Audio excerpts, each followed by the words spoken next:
വേടൻ്റെ കവിതയ്ക്കകത്തോ അയാളുടെ പാട്ടിനകത്തോ ഞാൻ അയാൾക്ക് കൊടുക്കുന്ന സപ്പോർട്ട് അയാൾ സ്ത്രീകളോട് മോശമായിട്ട് പെരുമാറുന്നതിന് സപ്പോർട്ടല്ല. ലക്ഷം വീട് കോളനി ജാതി സംഘമാണെന്നുള്ള കാര്യം നമ്മളറിയണം. അതൊരു കമ്മ്യൂണിസ്റ്റ് പാർട്ടിയുടെ മുൻകൈയിൽ ജാതി ഗ്രൂപ്പുകളെ ഉണ്ടാക്കി ലക്ഷം വീട് കോളനി ഉണ്ടാക്കിയ നാട്ടിനകത്ത് ജാതിയില്ല എന്ന് പറയുന്നുണ്ടെങ്കിൽ ഹിന്ദു മാട്രിമോണിയലും ഈഴവ മാട്രിമോണിയലും നായർ മാട്രിമോണിയലും ബ്രാഹ്മണ മാട്രിമോണിയലൊക്കെ ഉണ്ടാക്കുന്ന നാട്ടിൽ ജാതിയില്ല എന്ന ആൾക്കാർ പറയുകയാണ്. ഇവിടുത്തെ ഏത് കവിത എഴുതിയവൻ്റെയും വീട്ടിൽ പോയി അവൻ്റെ പെണ്ണുമ്പിളോട് ചോദിക്കുകയാണെങ്കിൽ അതൊന്നും പഠിപ്പിക്കാൻ പറ്റത്തില്ല. അത്ര എനിക്കറിയാം. പെര നിറഞ്ഞു നിന്ന് ഇറക്കി വിട്ടു എന്നൊക്കെ പറഞ്ഞിട്ട് വാക്കുകളല്ലേ. ഇങ്ങനെ അച്ഛന്മാരുടെയൊക്കെ അങ്ങ് നെഞ്ച് പിളരും എന്നാണ്. 3 പെൺകുട്ടികൾ പെര നിറഞ്ഞു നിൽക്കുന്നു. എന്താ നിന്നാല് അവർക്ക് വിദ്യാഭ്യാസം നേടി അവർ ജോലി ചെയ്താൽ പോരെ. അതുകൊണ്ടാണ് ക്ലാസ് റൂമിനകത്ത് ജാതി ഉണ്ടായിരുന്നത് തുടക്കത്തിൽ. അതുകൊണ്ട് ഫ്രണ്ട് ബെഞ്ചിനകത്ത് ഉയർന്ന ജാതിക്കാരെ എടുത്തു, ബാക്കിൽ പിന്നെ അതുകൊണ്ടാണ് ഫ്രണ്ടും ബാക്കും ഉണ്ടായത്. പുറകെ ഇരിക്കുന്നവർ പഠിക്കാനുള്ളവരല്ലെന്ന് എല്ലാവർക്കും അറിയാമായിരുന്നു. രാഷ്ട്രീയ പാർട്ടിയിലേക്ക് കടന്നു വരുന്ന സ്ത്രീകൾ രണ്ടാം തരമായി പെരുമാറാൻ ബാധ്യത വരുത്തുന്ന തരത്തിൽ ഇവരെല്ലാവരും വീണ്ടും പെരുമാറുന്നുണ്ടെങ്കിൽ അതാണ് പ്രശ്നം. അതാ ചർച്ച ചെയ്യപ്പെടുന്നത്. അതേസമയം KSRTC ബസ്സിനെ എങ്ങും നിർത്താതെ ഓടിക്കാൻ പറ്റും. കാരണം അവർക്ക് ജോലി കിട്ടും, അവർക്ക് ശമ്പളം അഷുർ ചെയ്യപ്പെട്ടിട്ടുണ്ട്. അതുകൊണ്ടാണ് അവർ മര്യാദകളായിട്ട് പെരുമാറുന്നത്.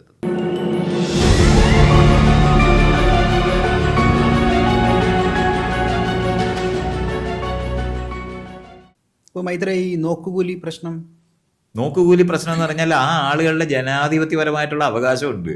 അവർക്ക് ഇപ്പം നമ്മളിത് മനസ്സിലാക്കാനുള്ളത്, നോക്കുകൂലി എന്ന് പറയുന്നതായിരുന്നു രാജാവ് ചെയ്തിരുന്നത്. രാജാവ് എന്തെങ്കിലും പണിയെടുത്തിട്ടാണോ? ഇവിടെ നിങ്ങൾ എന്തെങ്കിലും ചെയ്യുകയാണെങ്കിൽ അതിന്റെ പൈസ ഇവിടെ വെച്ചിട്ട് പോകണമെന്ന് പറയുന്ന സാധനമാണ്.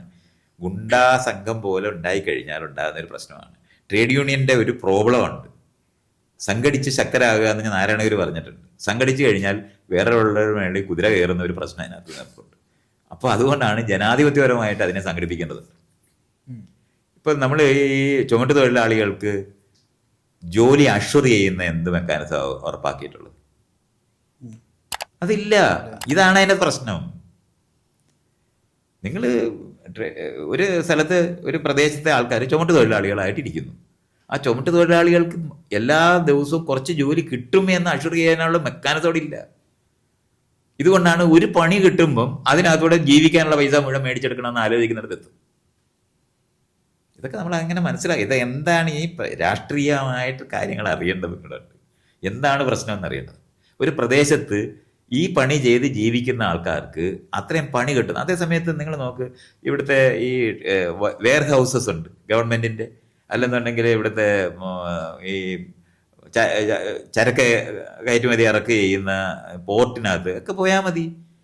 അവിടെ കണിശമായിട്ട് ഇത്ര പണി അവർക്ക് കിട്ടിയിരിക്കും. അവർക്ക് കൂലി കണിശമായിട്ട് അഷ്വർ ചെയ്യപ്പെടും. അത് അഷ്വർ ചെയ്യപ്പെടാത്ത എല്ലാ സ്ഥലത്തും ഈ പ്രശ്നം ഉണ്ടാവും. ഇതാണ് പ്രശ്നം. അതിനെയാണ് നമ്മൾ കാണേണ്ടത്. അങ്ങനെ കാണാതെ ഇവർ നോക്കുകൂലി മേടിക്കുന്നു എന്ന് മാത്രമായി പറയുന്നത്. അവർ ജീവിക്കാനായിട്ടുള്ള അവർക്ക് ആ പ്രദേശത്ത് ഒരു പണി നടന്നാൽ ആ പണി ഇവർക്ക് കിട്ടേണ്ടതുണ്ട്. അത് കിട്ടാതെ അത് നെഗോഷിയേറ്റ് ചെയ്ത് ഫിക്സ് ചെയ്യേണ്ടതുണ്ട്. കൂടുതൽ കൂലി ചോദിക്കുന്നുണ്ട്. ഇതൊക്കെ എനിക്കറിയാം. അറിഞ്ഞുകൂടാത്ത കാര്യമൊന്നുമല്ല.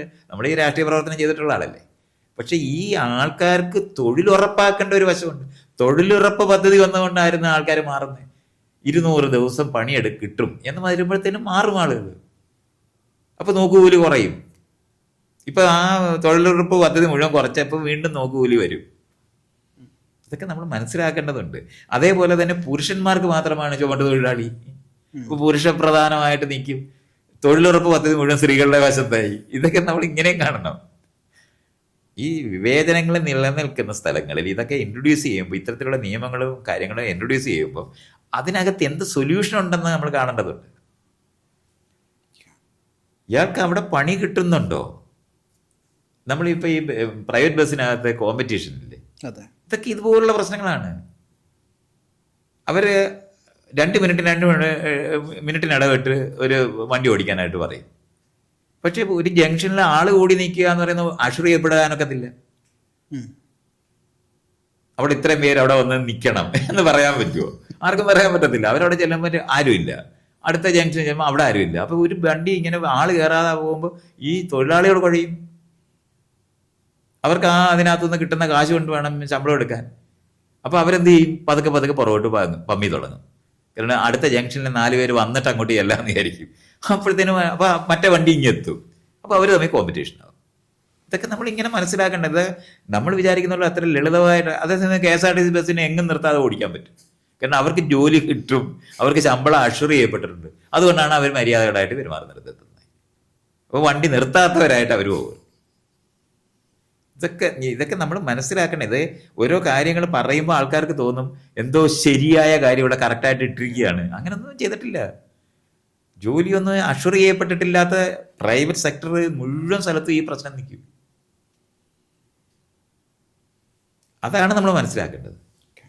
ഇപ്പം നിയമന നിരോധം വന്ന് എന്നിട്ട് ഈ നഴ്സുമാർ മുഴുവനും ഒരു നഴ്സിൻ്റെ പേഷ്യൻ്റ് നഴ്സ് റിലേഷൻ ഇതിനകത്ത് 8 പേർക്ക് ഒരു നഴ്സെന്നാണ് സത്യതി വെച്ചിട്ടുള്ളത്.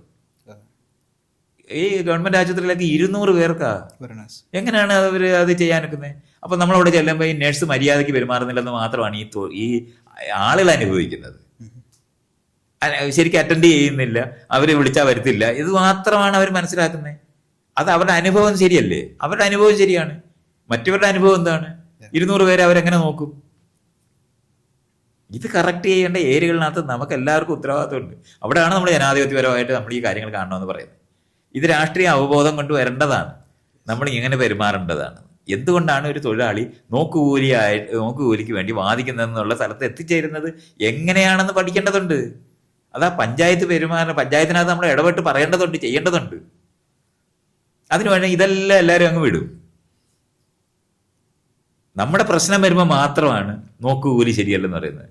ആ നോക്കുകൂലി വാങ്ങുന്ന തൊഴിലാളിയോടൊന്ന് ചോദിച്ചു നോക്കിയിട്ടുണ്ടോ?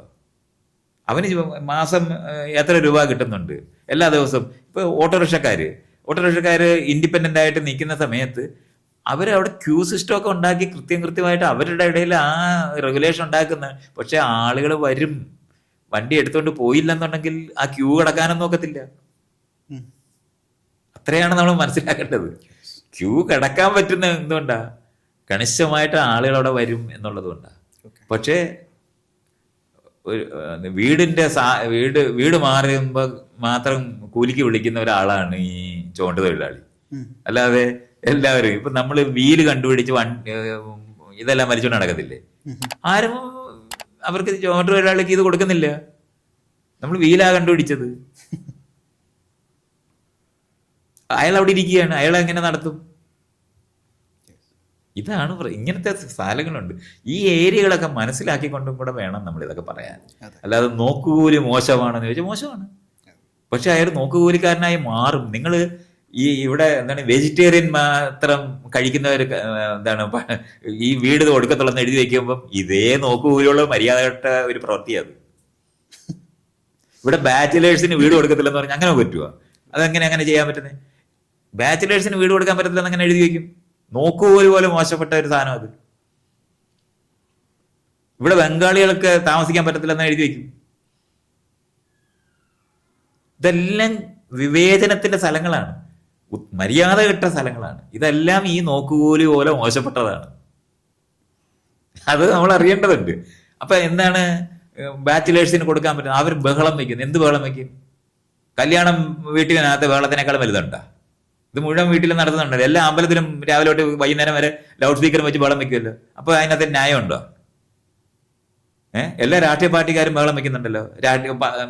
കുട്ടികൾ പാട്ട് പാടുമ്പോൾ മാത്രമാണ് ബഹളമാകുന്നത്.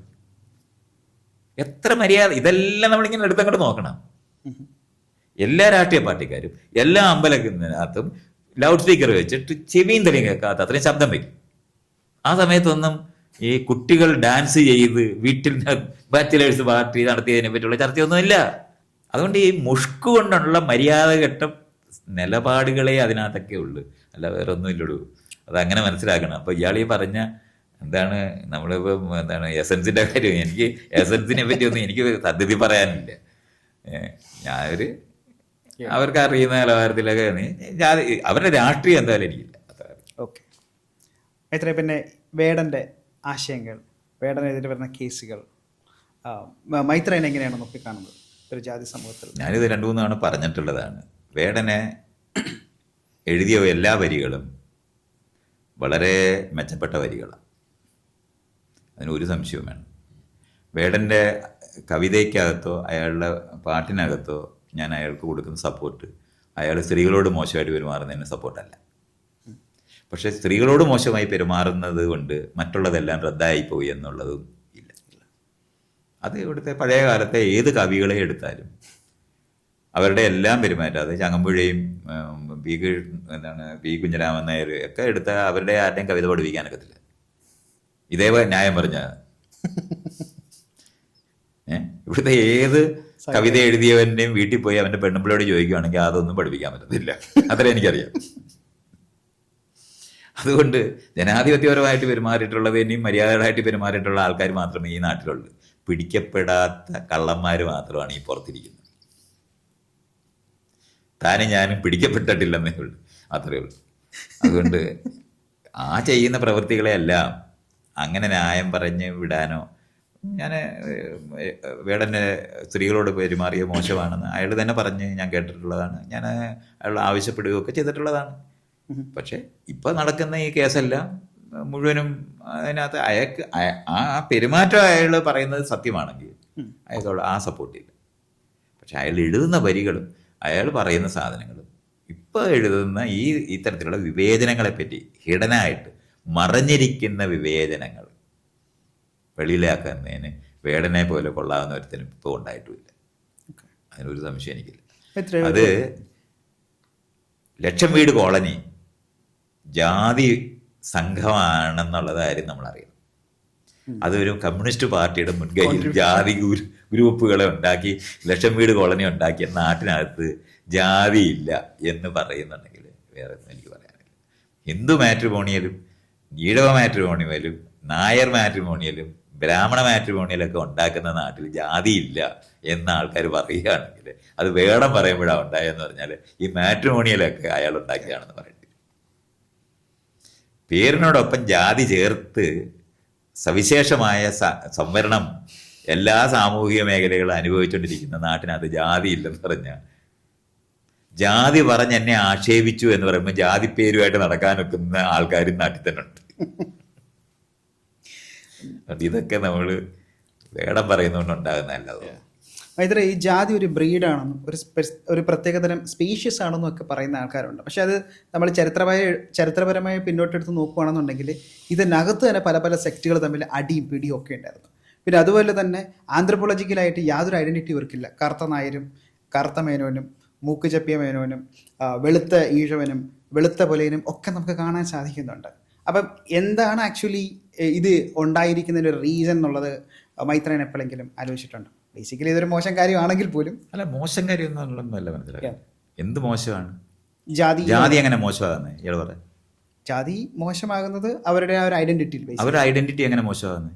ബാക്കിയുള്ളവരായിട്ട് ഡിസ്ക്രിമിനേഷൻ വരും. അപ്പം വിവേചനമാണോ പ്രശ്നം? അല്ല, ജാതിയല്ല പ്രശ്നം. ജാതി വിവേചനമാണ്. ജാതി എന്ന് പറയുന്ന ഗോത്രത്തിൽ നിന്നുണ്ടായതാണ്. ഒരു ഗോത്രം 10-50 പേരാകുമ്പം അവർക്ക് പണ്ട് കാലത്ത് ഒന്നിച്ച് ജീവിക്കാൻ പറ്റത്തില്ല. അപ്പം പിരിഞ്ഞ് ലോകം മുഴുവൻ ഉണ്ടായതാണ് പല ഗോത്രങ്ങൾ, ഇത്രയും വ്യത്യസ്തമായ ഗോത്രങ്ങൾ. അത് പല വഴി കൂടെ കറങ്ങി തിരിഞ്ഞു വരുമ്പോൾ ഒരേ മനുഷ്യർ തന്നെയാണെന്ന് നമ്മൾ തിരിച്ചറിയുന്നത്. ആന്ത്രപ്പോളജിക്കലായിട്ട് നമ്മൾ പഠിക്കുന്നതും ജനിതകമായി പരിക്കുമ്പോൾ ലോകത്ത് ഒറ്റ സ്പീഷീസേ ഉള്ളെന്ന് നമ്മൾ കാണുന്നുണ്ട്. അത് വൈവിധ്യമാർന്നതായിട്ട് മാറുന്നത് വ്യത്യസ്തമായ സാഹചര്യത്തിൽ ജീവിക്കുന്നതുകൊണ്ടാണ്. അങ്ങനെയാണ് വ്യത്യസ്തമായ ഗോത്രങ്ങൾ ഉണ്ടാകുന്നത്. ഗോത്രങ്ങൾ പിരിഞ്ഞാലും പലതരത്തിലുണ്ടാകും. അത്രയേ ഉള്ളൂ. അത്ര ലളിതമായിട്ട് മനസ്സിലാകും. ഗോത്രബോധം എന്ന് പറയുന്നത് അങ്ങനെ പോകുന്നതല്ല, സംഘമായിട്ട് നിൽക്കും. അത് നിങ്ങൾ ഏത് സംഘം ഉണ്ടാക്കിയാലും ആ സംഘത്തിനകത്ത് വീണ്ടും വീണ്ടും പല പുതിയ സംഘങ്ങൾ രൂപപ്പെട്ടുകൊണ്ടിരിക്കും. ഇതൊക്കെ ഇത് ജനാധിപത്യത്തിൻ്റെ ഒരു ലക്ഷണമാണ്, വ്യത്യസ്തമായിട്ട് മാറുക എന്ന് പറയുന്നത്. ഒരു രാഷ്ട്രീയ പാർട്ടി ഉണ്ടായിട്ട് എത്ര രാഷ്ട്രീയ പാർട്ടി ഉണ്ടായിട്ടുണ്ട്? ആളുകൾ തമ്മിലടിക്കുന്നത് ജാതി കൊണ്ടും മതം കൊണ്ടും ആണെന്ന് പറഞ്ഞല്ലേ. ഇവിടെ ഇപ്പം എത്ര യുക്തിവാദി സംഘമുണ്ട്? അവരെങ്ങനെ ഇങ്ങനെ ഇത്രയും പിരിഞ്ഞത്? എത്ര എണ്ണം ഉണ്ട്? അതെങ്ങനെയാണ് ജാതിയും മതവും കൊണ്ട് തമ്മിലടിക്കുന്നത് എന്നുണ്ടെങ്കിൽ ഈ യുക്തിവാദികൾ തമ്മിലടിക്കുന്നത് എങ്ങനെയാണെന്ന് പറഞ്ഞത് അല്ല, അവർ തന്നെ ഗോത്രബോധങ്ങൾ വന്നിരിക്കുന്നത്. അതുകൊണ്ടാണ് നമ്മൾ മനസ്സിലാക്കാനുള്ളത്, ഏത് സംഘടനയും കുറെ നാൾ കഴിയുമ്പോൾ പിരിയും. അഭിപ്രായ വ്യത്യാസങ്ങളുണ്ടാകും, പിരിയും. അതുപോലെ തന്നെയാണ് ഗോത്രങ്ങളെല്ലാം.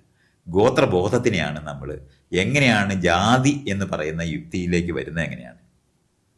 ഒരു പ്രദേശത്ത് ഒരു പ്രവൃത്തി ചെയ്ത് ജീവിക്കുന്ന ആൾക്കാരെ ക്ഷണിച്ചോ ബലപ്രയോഗത്തിലോ മറ്റൊരു സമൂഹത്തിനകത്ത് കൊണ്ടുവരുമ്പോൾ അവരൊരു തട്ടായിട്ട്, രണ്ടാം തട്ടായിട്ട് മാറും. ക്ഷണിച്ചു കൊണ്ടുവരുന്ന സമയത്ത് അവരെ ആദരിച്ചിരുത്തും. പിടിച്ചു കൊണ്ടുവരുവാണെങ്കിൽ അവരെ അടിമകളാക്കും. അവരെന്ത് ചെയ്താണ് അവർ ഒരു പ്രദേശത്ത് ജീവിച്ചത്? ഇപ്പം നിങ്ങൾ തോട്ടിൻ്റെ കരയിലാണെങ്കിൽ തോട്ടിലെ മീനെ പിടിച്ച് ജീവിക്കും. കാട്ടിലാണെന്നുണ്ടെങ്കിൽ മരത്തെ കയറി തേനെടുക്കുന്നതും മാങ്ങ പറിക്കുന്നതും നിങ്ങൾക്കറിയുക. നിങ്ങൾ എന്ത് ചെയ്ത് ജീവിക്കുന്ന ജീവിത രീതി ഉപയോഗിക്കാൻ പറ്റുമെന്ന് മറ്റുള്ളവർ കണ്ടുപിടിക്കുമ്പോഴാണ് നിങ്ങളുടെ ജീവനോ ഉപാധി ജാതിയായി മാറുന്നത്. താൻ നേരത്തെ ഡ്രൈവിംഗ് അറിയുന്നതിനെ പറ്റി, ഫോട്ടോഗ്രാഫിയെ പറ്റി എന്നോട് ചോദിച്ചില്ലേ? ആ ചോദിക്കുന്ന സമയത്ത് പടമെടുക്കുന്നത് കൊണ്ട് മാത്രം ഒരാൾ ഫോട്ടോഗ്രാഫർ ആകത്തില്ല. അയാൾ അതുകൊണ്ട് ജീവിക്കുന്ന ആളായിട്ട് മാറും. അത് അയാളുടെ ജീവനോ ഉപാധി മറ്റുള്ളവർക്ക് വിലയ്ക്ക് വിൽക്കുമ്പോഴാണ് അത് ജാതിയായിട്ട് മാറുന്നത്, ജോലിയായി മാറുന്നത്. അപ്പോൾ മീനെ പിടിച്ച് ജീവിക്കുന്ന ഒരാൾ വേറൊരു സമൂഹത്തിൽ വന്ന് മീനെ പിടിച്ച് മറ്റുള്ളവർക്ക് അതിൻ്റെ പ്രയോജനം വിലയ്ക്ക് വിൽക്കുമ്പോൾ അയാളുടെ പണിയായി മാറും. അല്ല, മരത്തെ കയറുന്ന കുരങ്ങിന് പണിയല്ല മരത്തെ കയറുന്നത്. ഇത്രയാണ് മനസ്സിലാക്കേണ്ടത്. ഇയാളുടെ കഴിവ് ഇയാൾക്ക് വേണ്ടി ഉപയോഗിക്കുമ്പോൾ അത് പണിയല്ല, അത് അധ്വാനം എന്നാണോ അതിന് പറയുന്നത്. തെങ്ങ് നട്ട് വളർത്തുന്ന കർഷകന് അധ്വാനമാണ്. പക്ഷെ തെങ്ങിൻ്റെ ചവിട്ടിൽ പണിയെടുക്കുന്ന കർഷക തൊഴിലാളിക്ക് അത് പണിയാണ്. എന്ന് പറഞ്ഞാൽ അയാൾ അതിന് കൂലി വാങ്ങിപ്പോവും. ഉണ്ടാകുന്ന തേങ്ങ അയാളുടേതാകത്തില്ല. കർഷകൻ അതേ പണി തന്നെയാണ് ചെയ്യുന്നത്, പക്ഷെ അയാളുടെ തേങ്ങയുടെ ഉടമസ്ഥനായി മാറും. ഇത് ഉണ്ട്. നമ്മുടെ അധ്വാനം വിലയ്ക്ക് വിൽക്കുന്ന സമയത്താണ് അത് ജോലിയാകുന്നത്. ഇതുപോലെ നിങ്ങൾ ജീവിക്കാനായിട്ട് ചെയ്തിരുന്ന പ്രവൃത്തി നിങ്ങളുടെ ജീവിത ഉപാധിയായിട്ട് മാറാതെ മറ്റുള്ളവർക്ക് ചെയ്യുന്ന പ്രവൃത്തിയായിട്ട് മാറ്റുമ്പോഴാണ് അതിനെ അവർ കുലത്തൊഴിൽ എന്ന് പറയും. കുലത്തൊഴിലായി മാറുമ്പോഴാണ് അത് ജാതിയായി മാറുന്നത്. ഇത്രയാണ് മനസ്സിലാക്കുക. അതുകൊണ്ടായിരുന്നിരിക്കണം ഈ നമ്മുടെ ഈ ഒരു ഗ്ലോബലൈസേഷൻ്റെ വേൾഡിലേക്ക് വാത്തിയും അമ്പട്ടനും ബ്യൂട്ടീഷ്യനായിട്ട് മാറിയിരിക്കുന്നത്. അങ്ങനെയാണ് നമ്മൾ. അല്ല, വാത്തി എന്ന് പറയുന്നതും അമ്പട്ടൻ എന്ന് പറയുന്നത് ബ്യൂട്ടീഷ്യനായി മാറുക എന്ന് പറയുന്നത് അതിന് മുമ്പ് അത് തന്നെയാണ് ചെയ്തിരുന്നത്. അതെ, പ്രിവിലേജ്. അല്ലല്ല, പ്രിവിലേജ് ഒന്നും ഇല്ല അതിനകത്ത്. എന്ത് പ്രിവിലേജ് ഉള്ളത്? അല്ല, ഇപ്പോഴത്തെ കാലത്തിൽ അതിന് കിട്ടുന്ന ഒരു സ്റ്റാറ്റസ്. അതാ പറഞ്ഞ സ്റ്റാറ്റസ് ഇല്ലാതെ ഇരുന്നത് ഇവരെ അടിമത്തമായിട്ട് കാണുന്നതുകൊണ്ടാണ്.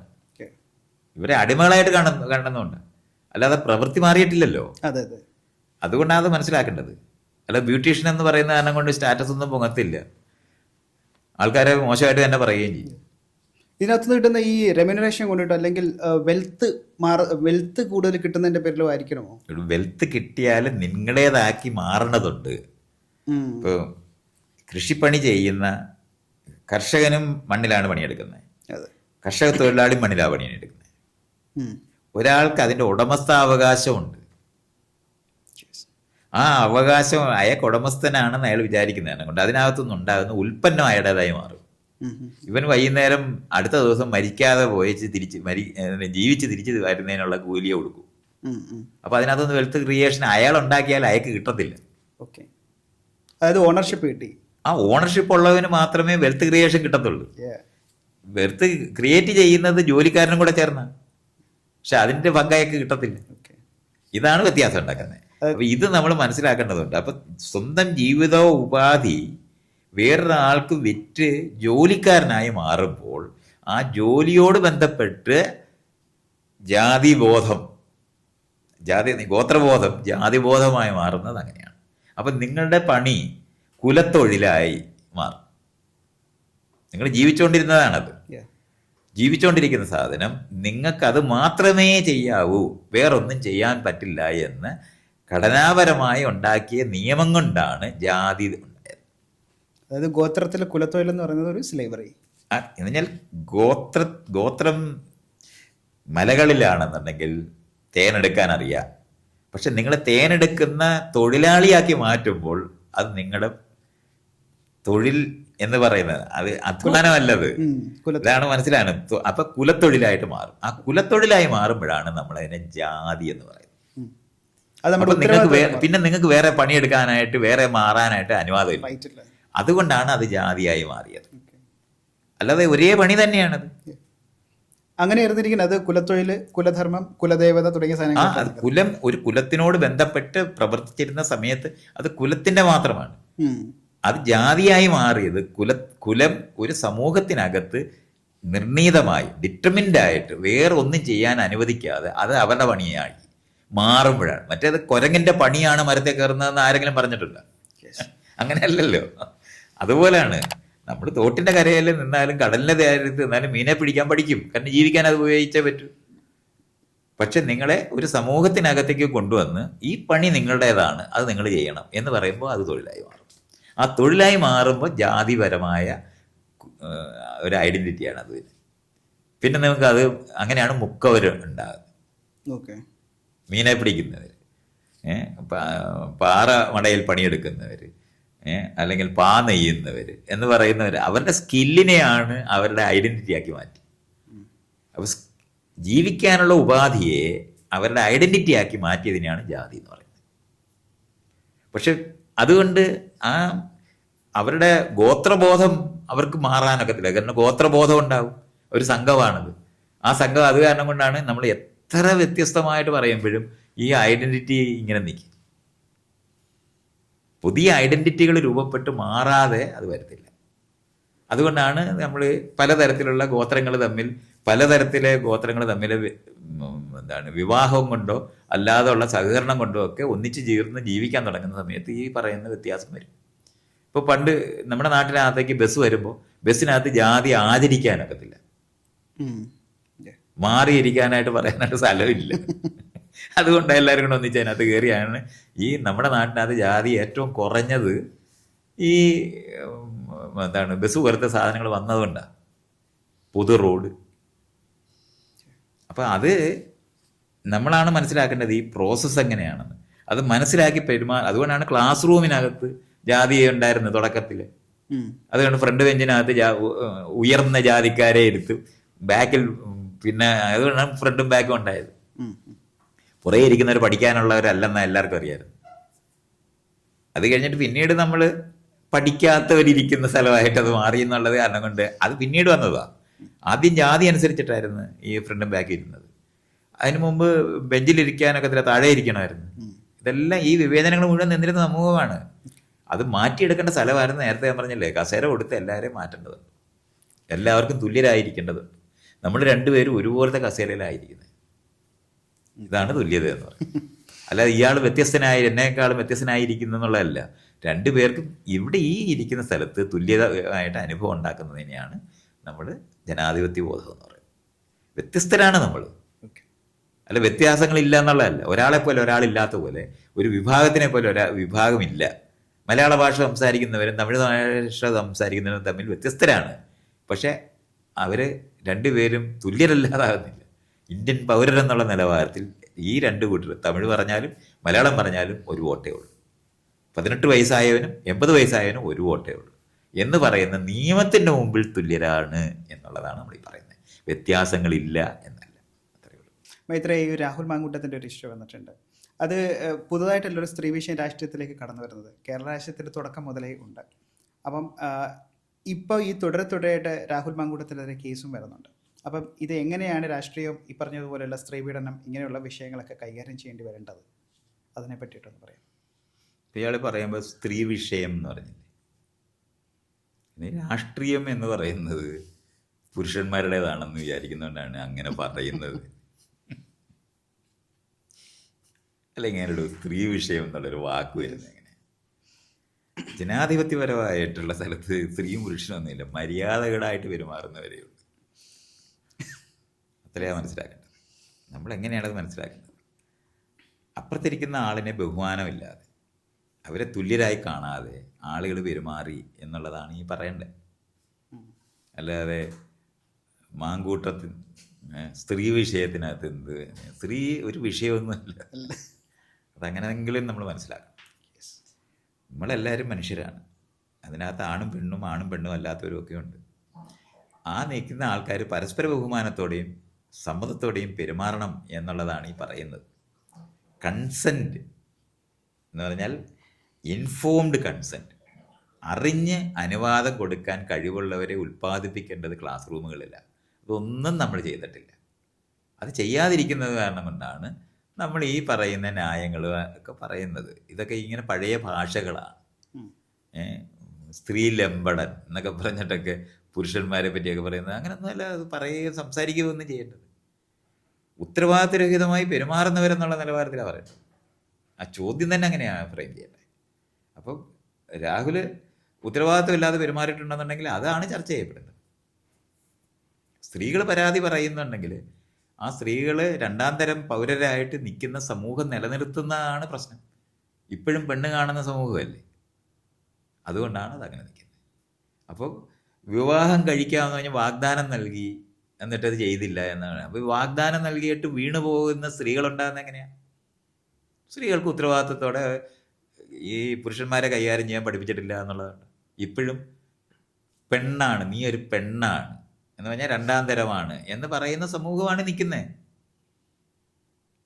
അല്ലാതെ വിവാഹം കഴിച്ചിട്ട് സ്ത്രീകൾക്ക് എന്തിനാണ് ആവശ്യം? ഞാൻ സ്ത്രീകളുടെ വരുമാന മാർഗം പുരുഷന്മാരായി മാറുന്നത് കൊണ്ടാണ് ഈ ചർച്ച നിൽക്കുന്നത്. ഇതുകൊണ്ടാണല്ലോ പിരിയുന്ന സമയത്ത് പുരുഷൻ കാശ് കൊടുക്കാൻ ബാധ്യത വരുന്നത്. അപ്പോൾ ഈ തരത്തിലുള്ള വിവേചനപരമായ സമൂഹം നിലനിർത്തിക്കൊണ്ട് നിൽക്കുമ്പോൾ ഉണ്ടാകുന്ന പ്രശ്നമായിട്ട് അതിനെ മനസ്സിലാക്കണം. അപ്പോൾ കടന്നു വരുന്ന രാഷ്ട്രീയ പാർട്ടിയിലേക്ക് കടന്നു വരുന്ന സ്ത്രീകൾ രണ്ടാം തരമായി പെരുമാറാൻ ബാധ്യത വരുത്തുന്ന തരത്തിൽ ഇവരെല്ലാവരും വീണ്ടും പെരുമാറുന്നുണ്ടെങ്കിൽ അതാണ് പ്രശ്നം. അതാ ചർച്ച ചെയ്യപ്പെടുന്നത്. അല്ലാതെ ഏതെങ്കിലും ഒരുത്തൻ്റെ ആളുടെ ഇവിടുത്തെ ഏത് രാഷ്ട്രീയ പാർട്ടിക്കകത്ത് ഇതേപോലെ തന്നെയാണെന്ന് എനിക്കറിയുന്നതാണ്. ഞാൻ നേരത്തെ പറഞ്ഞില്ലേ, പിടിക്കപ്പെട്ട കള്ളന്മാരും പിടിക്കപ്പെടാത്ത കള്ളന്മാരും ഇവിടെ ഉള്ളു. കള്ളന്മാരാണ് മുഴുവൻ എന്ന് ഞാൻ പറയുമ്പം അങ്ങനെ തന്നെ മനസ്സിലാക്കണം. ഉത്തരവാദിത്വം ഇല്ലാതെ പെരുമാറുന്ന പുരുഷന്മാരുടെ ലോകത്തിൻ്റെ പ്രശ്നമാണ് നമ്മൾ ചർച്ച ചെയ്യേണ്ടത്. സ്ത്രീകളെ ഉപയോഗിക്കുക എന്ന് പറയുന്ന യുക്തിയാണുള്ളത്. അല്ലാതെ പരസ്പര സമ്മതമൊന്നും അവിടെ ഇല്ല.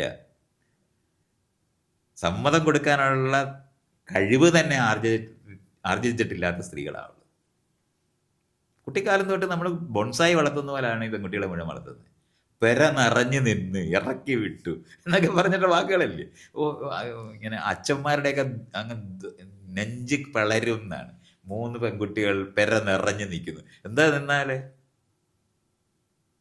അവർക്ക് വിദ്യാഭ്യാസം നേടി അവർ ജോലി ചെയ്താൽ പോരെ. അവർക്ക് ആവശ്യമുണ്ടെങ്കിൽ അവരുടെ ഇണകളെ അവർ കണ്ടുപിടിച്ചോളൂ. അത് ഇയാളുടെ പണിയാകുന്ന എങ്ങനെ? ഇത്രയാണ് മനസ്സിലാക്കേണ്ടത്. ഈ അച്ഛൻ്റെ അമ്മയുടെ പണിയാകുന്ന എങ്ങനെയാണ് മക്കൾക്ക് ഇണകളെ കണ്ടുപിടിക്കുന്നത്? അത് അവരുടെ പണിയാണെന്ന് അറിയണം. അവർക്ക് വേണ്ടത് വിദ്യാഭ്യാസവും ജീവിതം മുമ്പോട്ട് കൊണ്ടുപോകാനുള്ള സമ്പത്തുമാണ് വേണ്ടത്. അതിനുള്ള കഴിവുള്ളവരെ സ്ത്രീകളെ ഉണ്ടാക്കാതെ അവരെ അബലകളും സംരക്ഷിക്കപ്പെടേണ്ടവരാണെന്ന് വിചാരിച്ച് ഈ രാഷ്ട്രീയ സാമൂഹിക മേഖലയിലേക്ക് പറഞ്ഞു വിടുമ്പം ഉണ്ടാകുന്ന ദുരന്തം മാത്രമായിട്ട് ഞാൻ അതിനെ കാണുന്നുള്ളൂ. വേറെ ഒന്നും അതിനകത്ത് പറയാൻ. അപ്പോൾ ഞങ്ങളുടെ കൂടെ ഇത്രയും നേരം അങ്ങയുടെ വിലപ്പെട്ട സമയം സ്പെൻഡ് ചെയ്തതിൽ വളരെയധികം നന്ദിയുണ്ട്, സന്തോഷമുണ്ട്. അതോടൊപ്പം തന്നെ ഇനിയും ഞങ്ങളുടെ പ്രോഗ്രാമിൽ വരണമെന്നുള്ളൊരു റിക്വസ്റ്റും കൂടെയുണ്ട്. ശരി, വരാം.